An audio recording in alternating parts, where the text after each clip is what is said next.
2023, and you're watching The Code Report. Serverless is the biggest lie in the history of computers. Why you always lying? When you go serverless, you're still using a server, it's just not yours. You'll compute nothing and be happy. Amazon Prime Video just dropped a shocking article explaining how they saved 90% on their Amazon Web Services. To be fair about this article, I have a video of me watching the article, right, or reading through the article. Like, what they were doing went from a crazy-ass solution to a still crazy but less crazy-ass solution. And here's the deal. It still was serverless in the end. Just saying. Bill by switching from serverless microservices to an old-fashioned monolith architecture. That's great news for Amazon because it'll save a ton of money, but bad news for Amazon because it just lost a great revenue source. The article is sending shockwaves through tech right now because one of the main claims of the serverless vision is that you can scale infrastructure more efficiently, which in theory should cost less money. I really appreciate Amazon. So one thing I think that, me and Dax were having, well, I wouldn't call it a conversation. I tried to have a conversation, and he just memed on me over and over again, Dax. Just letting you know, Dax. Feelings a little hurt, Dax. Okay, just saying. I was trying to be real here. The one problem I see about serverless is that you need, the more serverless-y things you have, this more edgy thing you're doing, these edge runtimes, these edging edge lords, okay, is that you need other services that also work well with the edge. You know what I mean? It's really hard to have logging that you're not piping out to somewhere, right? You have to have your data storage is now edge based, right? All these things, right? You're throwing on Clerk, you're throwing on crazy databases, you're throwing on all this stuff. By the way, I really do love Terso. But you have to add a whole extra layer of things you need to use. So serverless isn't just the cost of the servers. It's the cost of the servers and all the technology required around the servers. And I think that's a real thing. And I know this might be a controversial take, but I'm not sure if the genius of Tom could even solve that. Just saying, I'm not sure if Jay Diesel, I don't know if it could, I don't know if it's, I don't know. Okay, I want to... transparency here because they're one of the original pioneers of serverless with Lambda functions. And nowadays you have tons of platforms offering serverless services like Vercel and Netlify, which are actually just using and reselling AWS services behind the scenes. There's almost an entire industry. I cannot believe there is an entire cottage industry that literally is just AWS, just less of AWS. Oh, is that AWS? Well, why don't you use our AWS? It's just nicer. You know, Amazon has never built a nice-looking website in their entire lifetime. I am not sure how you can have a company that can make hundreds of billions of dollars per quarter and still be unable to make a website that doesn't look like a high school project. What is this? What the hell is this? How did you be successful? It just goes to show I don't think we understand why people get successful on the internet, okay? Maybe, just maybe, we're all wrong. Behind the scenes, there's almost an entire industry of startups that make AWS easier to use, including open source projects like the Serverless framework and SST, but not everyone is shout out to Dax! Let's go, Dax! SSD! Drinking the Kool-Aid, like DHH, the creator of Ruby on Rails and Basecamp.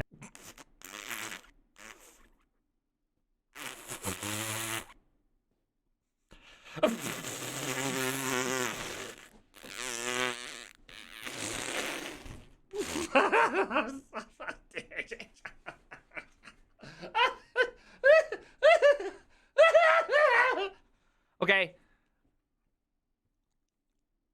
This guy thinks programming without types is vastly superior in every way. Okay? DHH. Has been advocating for majestic monoliths for the last decade and took his entire company off the cloud after they spent over $3 million in 1 year. Now they just run their own server. I do agree. I think that monoliths are always going to be better. If you can self-tune your monolith, if you can self-tune and you can self-host and you can do, or self-host, you run on AWS. If you can do those things, you will in the end save money. But you have to have a really large amount of users to make it worth spending engineering effort, right? It's a trade-off. It's crazy that people don't see this as just a simple trade-off. There's an equation that exists somewhere out there that's like, you got no users, you're like every other website, Okay, you got some users. You could either manage your own website or manage everything, which costs a ton, or you could let serverless do it and you can just spend a little, right? A lot of successful startups like Dropbox end up leaving the cloud once they get big enough. However, I personally use serverless for my projects, and it's an absolute game changer for getting things done quickly. Although I have accidentally created a few infinitely scaling infinite loops that could have potentially cost me an infinite amount of money. But what's the difference between a microservice and monolith architecture? At Prime Video, they needed a tool to analyze audio content for issues like video freeze and corruption. To implement this tool, they use multiple serverless functions called step functions. This is part of the crazy ass solution. AWS is like, how do we know this stream's good live? Let's just listen to every stream and duplicate it 8 times. Yeah. We could have every stream have a stream that we test individual different tests on it, so one stream can become 8.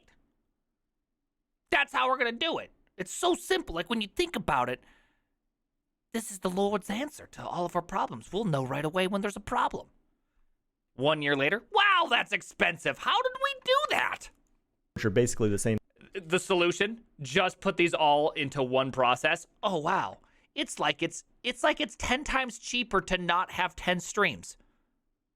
We went from 10 streams to 1 stream, and it's cheaper by 90%. I don't know about this math. Someone call a data scientist in here immediately. Thing is Lambda to handle different responsibilities. You have an initial entry point, which kicks off another service to do a file conversion that converts an audio video stream into frames that can be used by the detector. You've got I love the fact that they actually took a live stream, which uses some encoding that's just a bunch of P, N, and B frames, right? And actually produces still images from it, which, you know, like when you're transferring, like right now, 1080p stream, 30 frames a second, 60 frames a second, you're sitting at 5 megabits to 10 megabits, right? And so they're going to be translating these streams from that into full picture streams, which is going to be massively larger. Okay, it's going to be at minimally like 50x. It's going to be like 5 gigabits just to have the same stream stored in S3. It's crazy. It's just multiple crazy. detectors using machine learning to analyze the video. And finally, you have another function to aggregate the results and store them in a bucket. But there's a little bit of overhead every time you pass data from one service to another. They need to serialize and deserialize data and communicate over a network. In this case, their service needed to run multiple times for every second of a video stream. And they quickly hit a bottleneck with their account limits, just trying to orchestrate. You know, you should probably hit that off button on the toilet. Second off, I love that AWS even has account limits on AWS. This is beautiful. The service. In addition, by temporarily uploading files to S3, they were burning through money just accessing these files in the buckets. They realized that the distributed architecture was the root.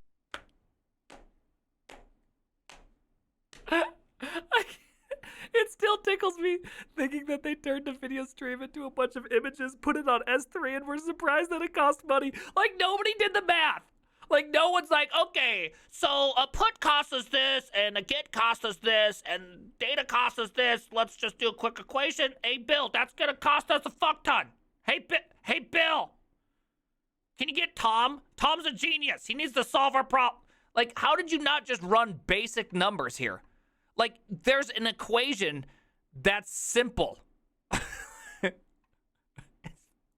Cause of these bottlenecks, causing them to make a bold decision to re-architect to a monolith. Instead of running decoupled distributed services, they took everything and made it run on a single container. All the components are the same, but now that they run on a single server, they can only scale vertically. That means to do more work, they'll need to make each server bigger, unlike the microservice architecture, which could... See, but that's not necessarily true. So the thing about that is that you can have an entire...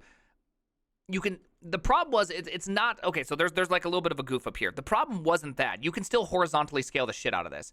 The problem is that they had every single step as a serverless thing. So instead, they put all those steps into a single machine. So a single machine can like pipe in a singular request, and they can just sit there and effectively eat a stream. So long as you have some good like node balancer in front that can point these live streams to the correct thing, you can still theoretically horizontally scale just as much as you need to vertically scale these things. So it is kind of, it's not technically true.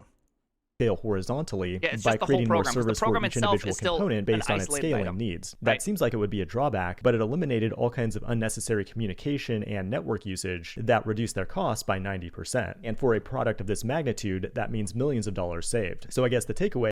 So you just bought Amazon Prime Video subscription? That means I can watch all the movies for free right now. Dude, this is such a good reason why I hate Amazon Prime. You buy Amazon Prime, you get on there, and you're like, oh, look at that, it's Conan the Barbarian. I would love to watch Conan the Barbarian. Damn it, it's $3.99 to watch it. Oh, damn, Google Play Store and Amazon are still fighting. I guess I have to go on the internet on my computer and go buy Conan to watch the thing on my TV! Is that if you're using microservices, I just want to see Arnold sweaty. What's the problem? you should probably cobble them together into a monolith right now. Well, not so fast. In this case, the optimization was pretty obvious. Famously, back in 2008, Netflix was based on a monolith architecture and had a massive failure that motivated them to break their architecture into hundreds of different microservices. This is an unironic real picture of Netflix.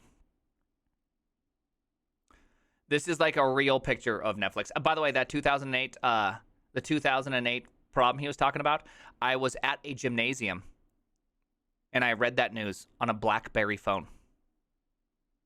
BlackBerry. These nuts. That can scale independently with fault tolerance. It might be more complex and expensive, but if Netflix goes down for a few hours, it'll cost them way more money and lost memberships. Then for small businesses like me, I can easily deploy my shitty JavaScript code without ever having to think about infrastructure. I rarely even bust out of the free tier, and when I do, it's money well spent because I have peace of mind knowing that I'm not going to deploy some bad code to my monolith that takes down my entire operation. Ultimately, when it comes to cloud architecture, there are no solutions, only trade-offs. This has been the Code Report. Thanks for watching, and I will see you in the next one. That was great. We're not going to listen to Nightcore, okay? Don't get bamboozled by that last image. This was fantastic. This was beautiful. I'm still upset. I'm still upset about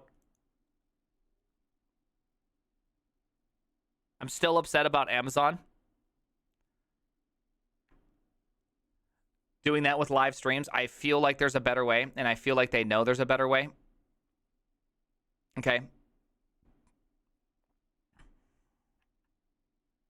You know what I mean? Like, you know, real talk. Here's just a thought. I'm just gonna play a little thought here, okay? What if instead of listening to every live stream, you listen to some portion of them, right? Because statistically, you gotta, you know, if there's a problem, you're gonna know. You don't need to do them all. Second,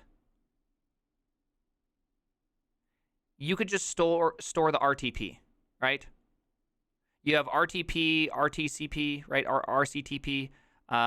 You have some back channel communication that goes on. That's RCTP. Then you have some good like frame response type stuff, right? You put them all into a database, which is much smaller, right? Now you can reconstruct the stream, and then you could just do like some sort of VMAF score against the original. Right, at least minimally saying like how statistically different are these two images. You know, get a nice little screen reader, set up a little bot farm, bop, bop, bop, bop,